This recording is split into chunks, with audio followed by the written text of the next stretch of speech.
Hello YouTube.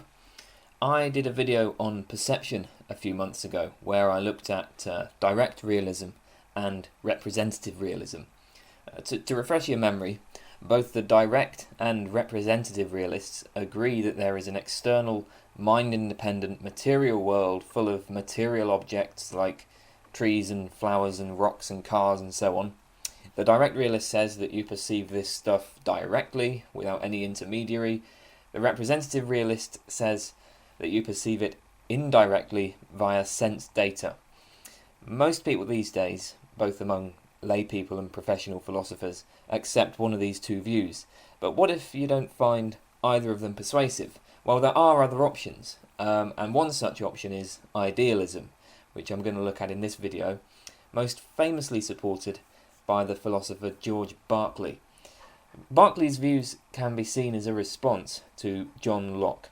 Locke, as I think I mentioned in the last video, was a representative realist. He believed that there is an external world of material objects that we perceive indirectly via sense data. As we saw though, there is a problem for this theory, a problem that Berkeley exploits, and it's the veil of perception problem. The problem is if all we perceive is sense data, how do we know that these sense data accurately represent the world? Couldn't the external world be very different from how our sense data represent it? Couldn't there simply be no external world at all? If we only ever perceive sense data, we can't look through those sense data to check how well they match up to the world. So there is then a veil of perception between us and the world, and this of course invites skeptical conclusions. Berkeley's incredible solution to this problem, he simply denies that there are any external, mind-independent material objects. All that exists are minds and their ideas. I should note that Berkeley uses the term idea to refer to anything that is part of the contents of the mind. So our immediate sense impressions, what in the other video we were calling sense data, these are ideas. Berkeley's view is that all the objects around us, all the trees, cars, rocks and oceans, are nothing more than collections of ideas, collections of sense data. When we examine a tree, we see the greenness of the leaves, we feel the rough bark and so on. According to Berkeley, there is nothing more to this tree than these perceptions of it. The slogan associated with this view is esse est percipi. I don't know if I'm pronouncing that right. Or to be is to be perceived. Nothing exists independently of our perceptions of it. Everything is part of the mind. This is a fairly crazy view, but if you accept it, notice that the skeptical problem stated above simply evaporates. If the world just is our perceptions of it, obviously there is no skeptical problem about its existence. You can't doubt the existence of your own perceptions. Representative realists have to face the skeptical question: do my perceptions match the external world? I can't get past the veil of perception to the world itself. But for the idealist, the world just is the veil. There's nothing more than that. So you don't need to worry about whether the veil accurately represents the world. So Berkeley has, or at least he thinks he has, we'll talk about this a bit more later, but he thinks he has a secure foundation for our knowledge. Obviously, idealism is a fairly extreme hypothesis, and you might wonder whether it's too high a price to pay for defeating skepticism. But Berkeley did have other arguments, so let's have a look at them. First, it's important to note that Berkeley was a strong supporter of empiricism. He's one of the big three empiricists, along with John Locke and David Hume. Empiricism, to put it very simply, can be summed up by two central claims.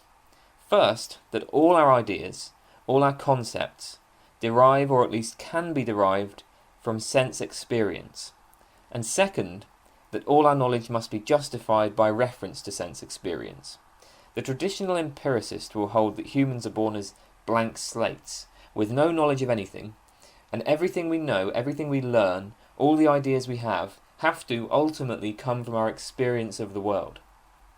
The point of this is that there were many philosophers who held that we could understand substantive truths about the world independently of experience of it. Perhaps, for example, we can just sit on an armchair, as it were, thinking about things, and use our rational intuition to learn fundamental facts about reality. Or maybe God gave us knowledge at birth, or whatever.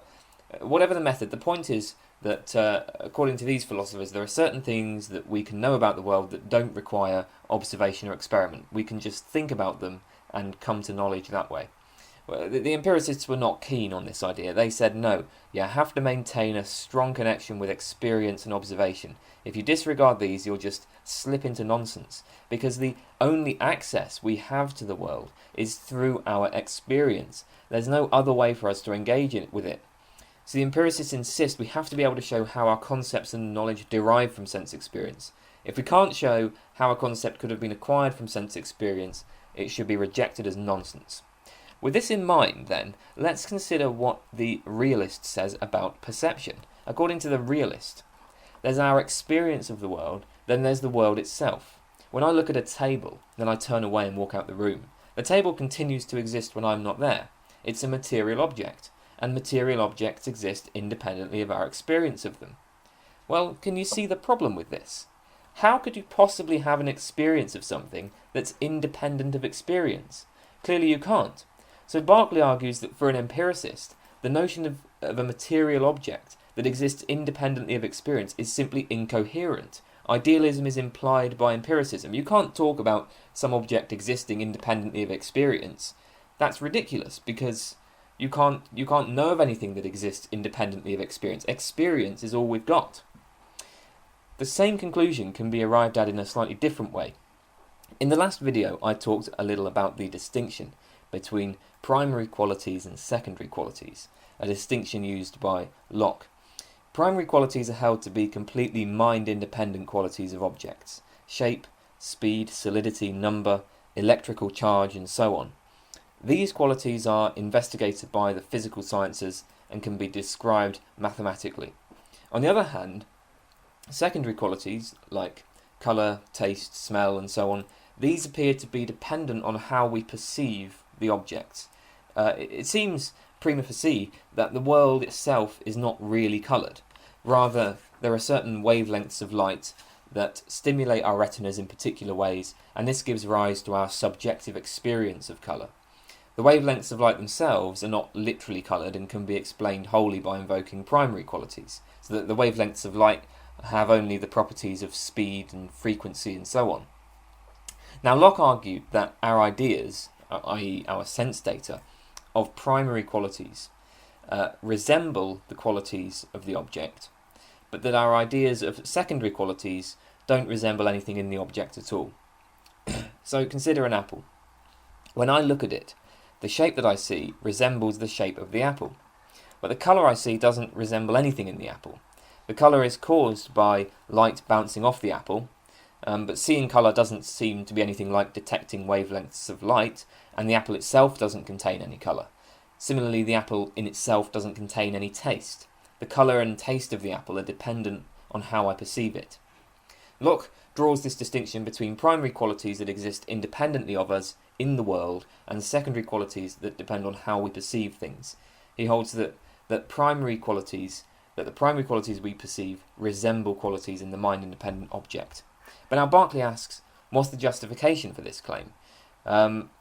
And he makes three critical points for this idea of primary qualities resembling qualities of the object.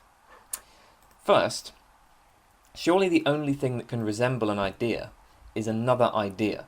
This is known as the likeness principle. Only an idea can be like another idea. Suppose you're looking at an apple. Locke grants that the colour we see doesn't resemble anything in the apple, but the shape, he thinks, does. However, being a representative realist, he also grants that the shape we see is a sense datum. It's an idea in our mind. Now, how can we say that an idea resembles a mind-independent physical object? An idea is a mental phenomenon, so it's a totally different kind of thing to a physical object.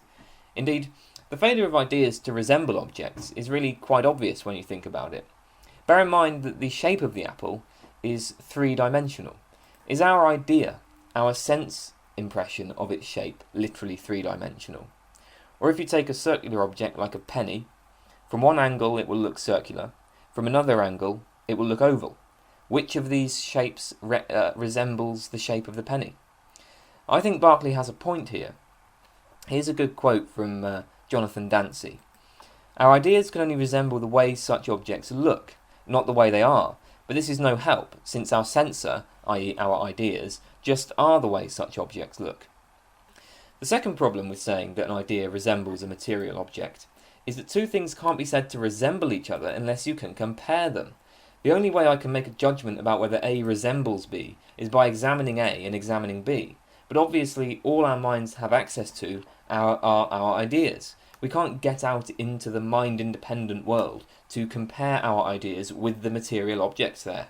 So we're simply not justified in saying that they resemble each other in any way at all. All we can compare an idea with is another idea. Notice this is basically a restatement of the skeptical problem for the representative realist.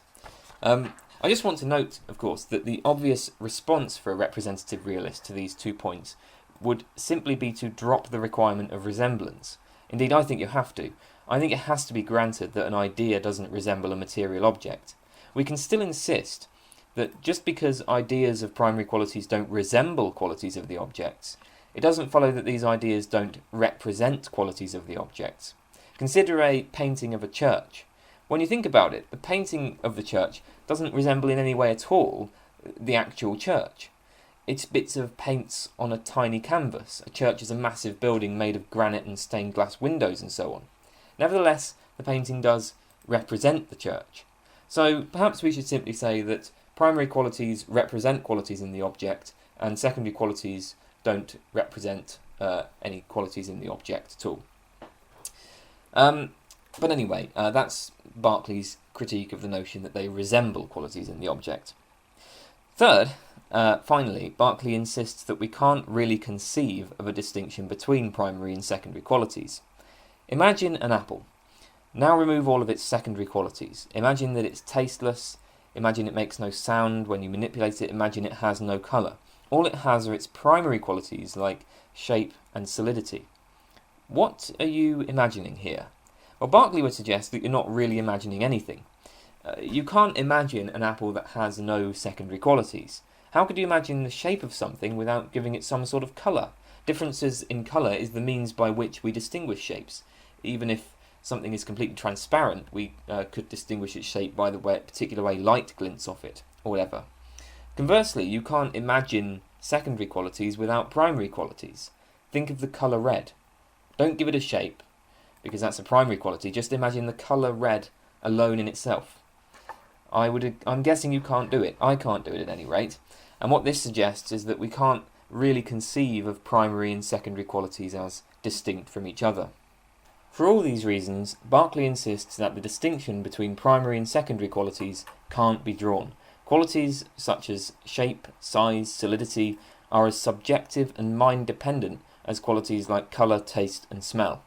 Just as a colour can't exist without somebody perceiving it, neither can a shape or a size.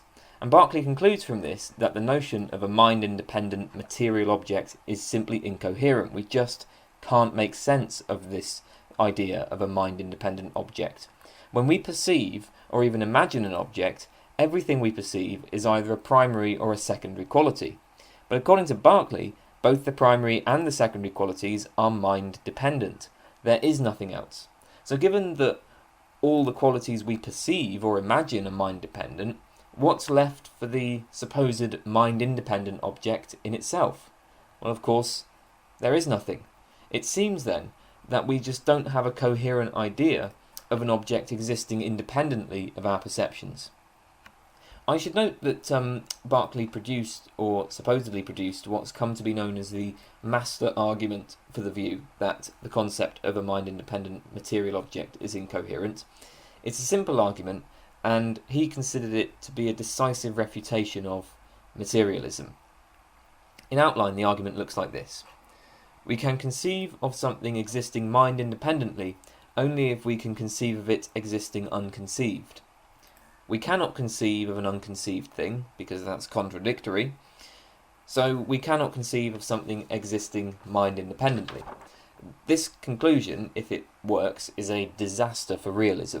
The notion of a mind-independent object is incoherent, literally inconceivable. So that's pretty much it for realism. The point of this argument is that a mind-independent object is one that exists when it's not being perceived or conceived of. when it's not even being thought of. But there's no way we can have an idea of such an object, because the moment we try to think of it, it is being thought of. The moment we try to conceive of an unconceived object, we have conceived it, so it's not unconceived. Now, there's a bit of controversy about whether Berkeley actually endorsed this particular argument. There are other interpretations. Probably the main reason why there's controversy about whether he endorsed it is that it's a pretty bad argument. The problem is that it appears to be based on a simple confusion. It confuses the act of conception with the content of conception. Or to put it another way, it confuses what we conceive with what we conceive of. To conceive of something, it trivially follows that we must be engaged in the act of conception, but it doesn't follow that the content of our conception must be a conceived of object. It's easy to conceive of, for example, a tree as existing unconceived. Just imagine a tree in a forest when there's no one else around. Obviously, in order to do this, we have to engage in an act of conception, but the content of this conception is an unconceived of tree. Perhaps this is a bit unclear, so let me put it this way. It's essential to distinguish, on the one hand, an object of which I am conceiving that exists unconceived, and on the other hand, an object of which I am conceiving as existing unconceived. The logical form of these statements is different. See, the first statement means there exists an object such that I am conceiving of the object and the object is unconceived. Or to put it more formally, if you know your logical symbols, then that's there exists an x such that I am conceiving of x and x is unconceived. Whereas the second here means I am conceiving that there is an object such that the object is unconceived, or I am conceiving that there exists an x such that x is unconceived. The first here is contradictory, but the second clearly isn't contradictory. There is no contradiction here. Now this is a subtle point, but I hope you can see where the confusion lies. You don't necessarily involve yourself in a contradiction by conceiving of something as existing unconceived. So the master argument fails. Unsurprisingly, there are a number of objections to idealism. Let me stress, though, that before objecting to it, it's important to bear in mind what Berkeley's view actually was. There's a story, I don't know if it's true, but apparently Samuel Johnson criticised idealism by announcing, "I refute it thus," and then kicked a rock. Well, obviously this isn't a refutation of idealism. The idealist doesn't deny that rocks exist, nor does he deny that rocks feel rough and solid. Rather, he denies that rocks exist as material objects. They exist, but they exist as mind-dependent bundles of ideas. So, in fact, most of our common-sense discourse, statements such as, "I see a rock," is preserved perfectly well by idealism. Indeed, Berkeley himself thought that idealism was entirely compatible with common sense. An obvious objection to idealism, and you might have wondered about this yourself, is if all objects are merely bundles of ideas, then how do we distinguish reality and imagination? When I imagine a golden mountain, I have in my mind a collection of ideas, notably golden and mountain and so on. But on idealism, a real mountain is nothing more than a collection of ideas. So it looks like we're forced to say that my imagined golden mountain really exists in just the same sense that Everest does. Well, Berkeley has a couple of criteria for distinguishing perception and imagination. First, perception is not voluntary. I can imagine anything I like, and importantly, I'm in control of my own imaginations. Second, perception involves order, coherence, and regularity. Imagination does not. Imagination doesn't depend on natural laws, and there are no regular patterns to it. The items of imagination don't really seem to be connected in any notable way. I can leap from imagining a golden mountain to imagining a unicorn to imagining a book. There's no order or regularity here. Now, these two criteria are problematic for several reasons. First, they don't seem to account for the major qualitative difference between perception and imagination. Perception is stronger, it has more vivacity. It's one thing to draw a distinction between perception and imagination. It's another to account adequately for this obvious difference between them, and I'm not sure Berkeley has done that. Are we really going to say that the whole difference between imagining a golden mountain and actually seeing, for real, a golden mountain is merely down to the latter being involuntary and having order and regularity. Second, the criteria are false in any case. They simply don't demarcate imagination and perception properly. Imagination is often not voluntary. Sometimes ideas just pop into your head. Sometimes you start thinking about things you don't want to think about, but you can't stop yourself. Suppose you're trying to eat your dinner and then you start thinking about that graphic autopsy of a corpse you saw on that crime film. On the other hand, perception can, in a sense, be voluntary. For example, if you don't want to look at something, just turn away and close your eyes. What about order and regularity? Well, very arguably, our imagination actually does exhibit order and regularity. David Hume, for example, argued that there are quite strong constraints on what imagination can do. Indeed, he claimed that there are really only 3 ways the mind can move from one idea to another, and he called these the principles of association.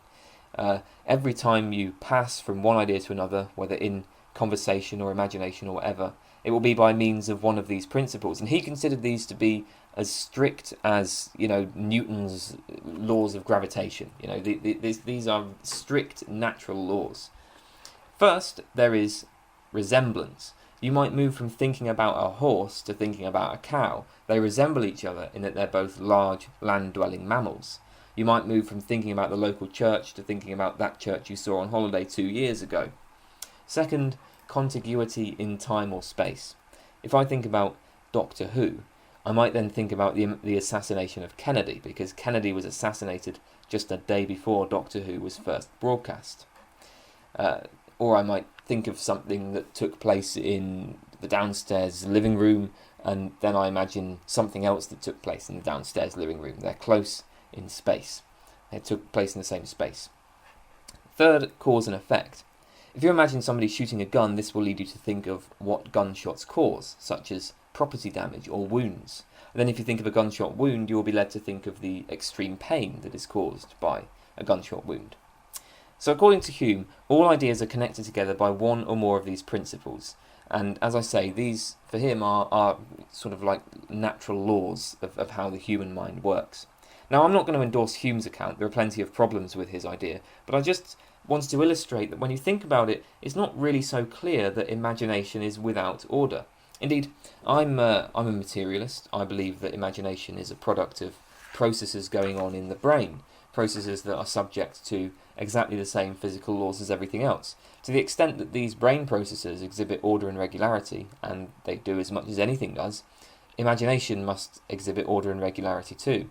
I don't think there's anything particularly radical about this. In any case, even if you disagree with these points, I think you'd have to grant that it's at least possible for imagination to exhibit order and regularity. Even if you don't think it actually does exhibit this, surely it's possible for it to.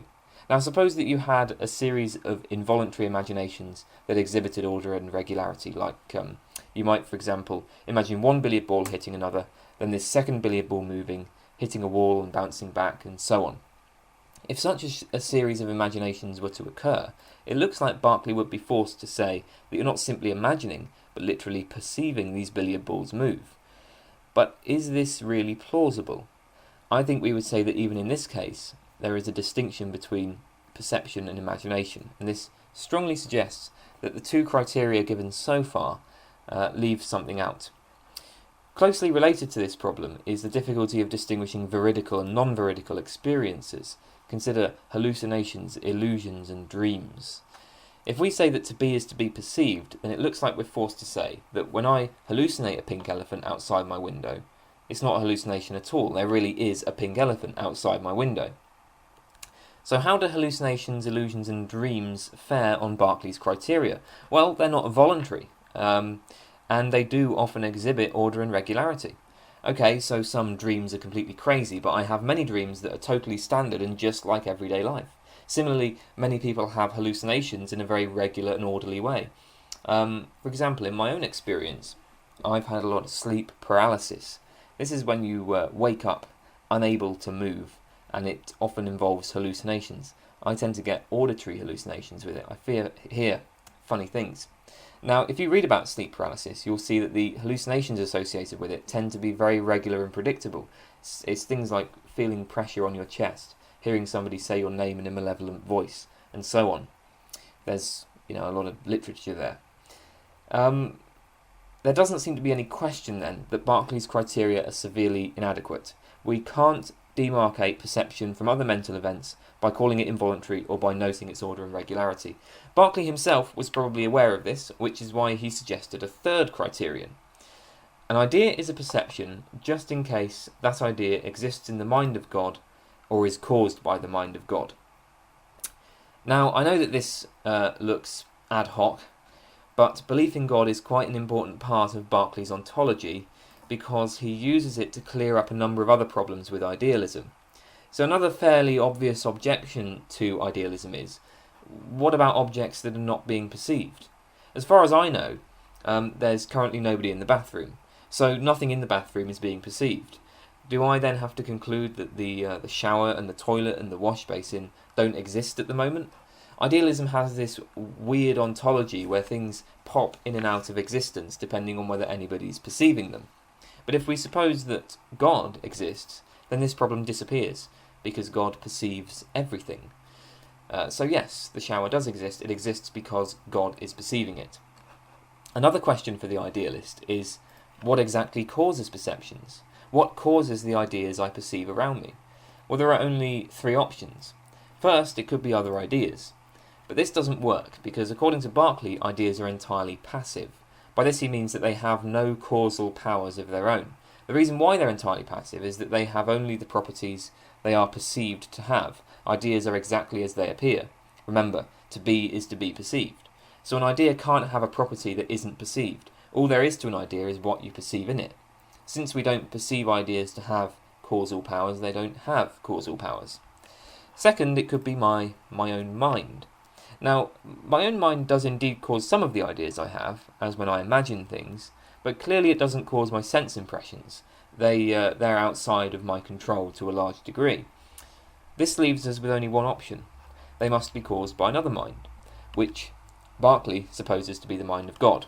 When you consider the vivacity with which our sense impressions strike us, their beauty, their complexity, their regularity and order, only a mind of immense power and intelligence could cause them, which Berkeley supposes is God. Finally, we can ask, what causes anything? Berkeley says that ideas are entirely passive, they have no causal powers, and objects are just bundles of ideas. If you see one billiard ball roll along and hit another billiard ball, and then that other ball moves, we would usually say that the first caused the second to move. But this can't be right because ideas don't cause anything, so what's going on here? Well, the answer again is God. The first billiard ball does not cause the second to move, God does. Only minds can cause things, so a few things are caused by human minds, everything else is caused by God. For Berkeley, when we say things like, the first billiard ball caused the second to move, or the fire caused the house to burn down, or the landslide caused the tidal wave, we're really just describing regularities, constant conjunctions of events. When one billiard ball hits another, as long as there's something not holding the second down, the second will regularly and reliably move. When fire is applied to a wooden structure, the structure will regularly and reliably burn down, unless of course somebody comes along with water or whatever. When a landslide occurs and falls into the ocean, a tidal wave will regularly and reliably follow. But that's all. The one event doesn't cause the other. The cause in all of these cases is God. Alright, so as you can see, God is a very significant part of the whole ontology that Berkeley has. It's a very important part of his view. Well, let me note three problems with Berkeley's appeal to God. First, I don't think his account is quite complete, because we can also ask, what causes the ideas in, for example, dreams? Again, there are only three options. Other ideas, but it can't be those because ideas are passive. Or my own mind, again, it can't be that because I don't will my dreams, they just occur to me out of my control. That leaves us with only one option. It must be another mind, which could only be the mind of God. Other people's minds obviously don't cause my dreams, so God causes the ideas in dreams. But now we have a problem. Remember that Berkeley provided three criteria for distinguishing ideas of perception from other ideas. They are involuntary, they exhibit order and regularity, they are caused by God.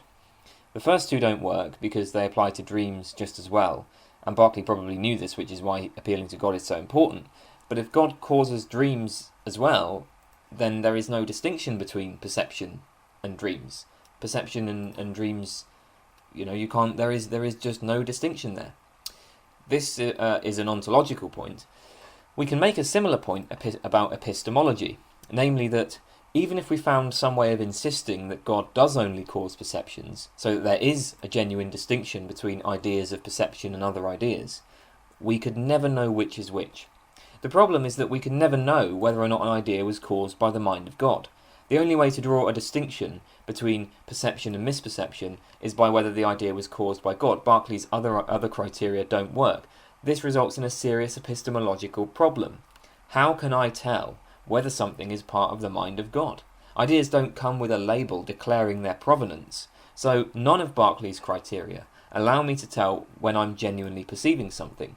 If idealism is true, there may well be a distinction between perception and misperception. Maybe the tree outside is caused by God and hence is a genuine perception.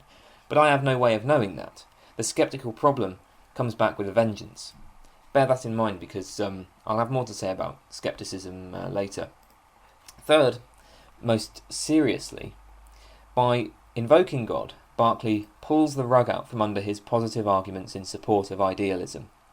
Two arguments that we saw were that idealism follows from empiricism, and that the notion of a mind-independent object is incoherent. We can't frame a clear idea of what this could be because we only experience primary qualities and secondary qualities, and they're both mind-dependent.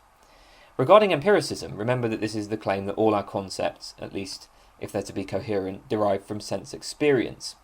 But we don't have any experience of God. Regarding primary and secondary qualities, well, presumably there's supposed to be more to God than merely primary or secondary qualities we can perceive. But if so, we can't frame a clear idea of such a being, at least if Berkeley is right. Indeed, God has many properties that are necessarily simply beyond what we can ever experience, such as omnipotence. I can experience a being exhibit a lot of power. I can see a being do something very powerful. But as a finite being, I can never experience a being exhibit infinite power. Berkeley's arguments for the incoherence of mind-independent objects work just as well to show the incoherence of God. Worse, we actually have independent reasons for thinking that the notion of God is rather less coherent than the notion of mind-independent objects. Let's think about God as a concept. We know that it's very difficult to make God cohere with the rest of our views about the world, and the most notable point here is the problem of evil. Now, whether or not the problem of evil can be solved, I think everybody would accept that it is a big problem. Another would be reconciling God's omniscience with the existence of free will. If God is omniscient, he must know the future, so he must know my actions before I do them. But if he knows my actions before I do them, then I could not have done otherwise, so it looks like I don't have free will. Furthermore, it's questionable whether the concept of God is even internally consistent. I guess a classic argument here is the paradox of the stone. Can an omnipotent being create a stone too heavy for it to lift? Similarly, can an omnipotent being create something it will later relinquish control over? As presumably God has relinquished control over humans, we can do what we want. But is that coherent? An omnipotent being is supposed to be all-powerful, so surely he should have control over everything. This is not really the place to explore all the debates about the idea of God. All I want to emphasise is that whether you're an atheist or a theist or whatever, the concept of God is pretty obviously it's vague and contested, and when we try to pin it down and understand it, contradictions start flying everywhere. Now, perhaps these contradictions can be solved, perhaps the problems can be solved, but even so, I think it's fair to suggest that surely the notion of a mind-independent object is more clear than the notion of God. At the very least, it's in no worse a position. So if Berkeley can appeal to God to explain perception, why shouldn't the realist appeal to material objects, which would be the common sense thing to do anyway? So the arguments for idealism are immediately weakened. Indeed, I don't really see how Berkeley can maintain his arguments for the incoherence of material objects if he's going to invoke God.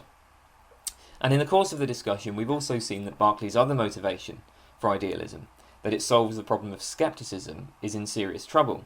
The question for realists like Locke is the veil of perception. If there is an external world, how can we know that our sense data accurately represent it? And idealism does solve this problem. Our sense data just is the world, so there's no question about whether it represents it accurately. But this doesn't solve the problem of skepticism in general, because skepticism just emerges again in another form. As we saw, Berkeley has severe difficulties with demarcating veridical perception from misperception in a way that would allow us to tell the difference between the two. In fact, on Berkeley's view, as we saw, it's questionable whether there even is a distinction between veridical perception and misperception.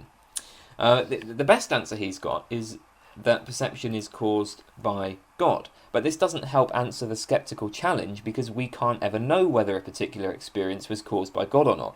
Even if idealism is true, it could still be the case that I'm hallucinating everything. Another skeptical problem faced by idealism is, how do I know that there are any other minds at all? After all, I don't perceive any other minds. All I perceive are my own ideas. So wouldn't it therefore be more reasonable to accept solipsism and hold that all that exists are my mind and its ideas and nothing else? The point I'm making, and this is a point I made in the last video, is that extreme skepticism is a problem for everybody. In my opinion, trying to solve skepticism by appealing to a particular theory of perception is a mistake. It's never going to work. So, that pretty much wraps it up. I am not convinced that by Berkeley's arguments for idealism, although of course there are other arguments, but I don't think Berkeley was successful. That's it for this video. I'll probably do another video in this series where I look at phenomenalism, but I think we've covered enough for today. So thanks for watching. Goodbye.